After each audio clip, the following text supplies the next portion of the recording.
So now we're gonna dive into some nighttime portraits. We made it to this little beach here in Brooklyn, New York, and some key differences between daytime and nighttime is obviously the lighting. So to counter that, we have this little prop here we're going to use. So this lights up, it's a little moon.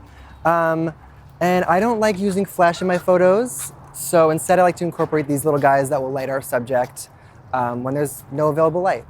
Okay, let's have you over here. I'm gonna use kind of this log as leverage to get a little higher than you. But if you wanna kind of come, let's see. Let's go like right over here. Can you actually sit up and just like kind of like hold it? Yeah. Cool. I might get a little lower for a different angle, but I'm really liking this above shot right now. Kind of hold it to you. I also switched my white balance just because it was a little too warm from the golden hour shots.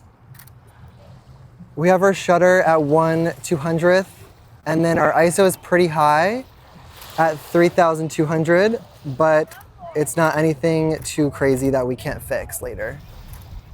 I'm also shooting with my 35mm 1.4 to get a little bit of a wider shot here. Yeah, I'm actually liking this lower shot.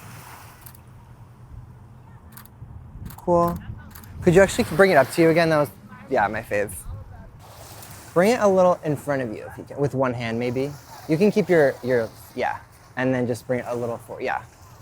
I think for shooting with the prop, it's best to have it light the model's face and making sure it's kind of at an even angle and not too low, too high, but like just right. I kind of like your body just like behind you, if I'm like from my angle. So let's have it here, and then you're just like straight bodies like that way. Straight this way? Yeah, there you go.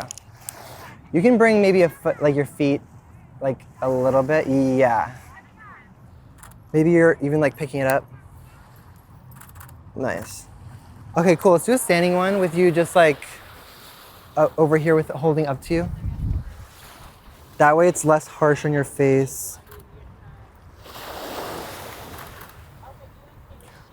Hold it up to you and maybe away, like a little bit away, like this way. Yeah, it's like a baby. So we finished at that last location and now we're headed to our next one. I'm having a little trouble finding out where I wanted to shoot next because things at night get a little bit tricky with lighting. It's a little bit funky and weird right here, so we're gonna keep looking. So we kept walking on the pier. We came about this little light fixture that's in front of the skyline. And I think it'll be perfect for lighting Isabella, just because that backlight will come into play in the background, but we need some kind of light in the foreground as well. Because I think I want a wider shot here, I'm gonna aim for my 85 if I can get it out here. I have my 35 on from that last shoot on the beach. The 35 right now is a little bit too wide for me, so I think the 85 will be perfect for this image I have kind of constructed in my head. And go. Because these lights are a little bit lower, can you actually get low too?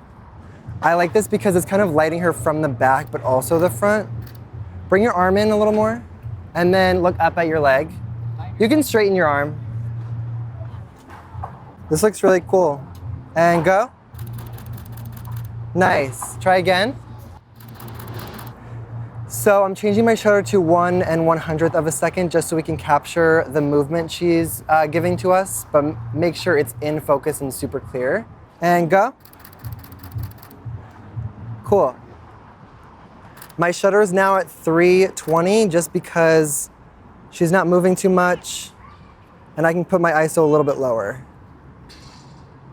I know a lot of people get intimidated kind of by shooting at nighttime, but something I always do and suggest is kind of applying those daytime tips I let you guys know earlier, but get a little more creative with the lighting. So using a lighting prop or a fixture around, you could use some car lights or lamps.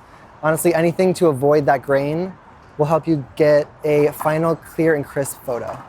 For me, shooting at night is definitely worth the extra kind of effort you have to put in, whether that be a prop you're bringing into play, just because it's more fun. You get more creative, you get some crazy kind of backdrops and light that are coming through that are a little bit challenging, but at the end of the day, it's like And that's what makes it fun. So now that we finished up the night shoot, we're going to head back to the studio, wrap it up, and go through some of these selects and start editing.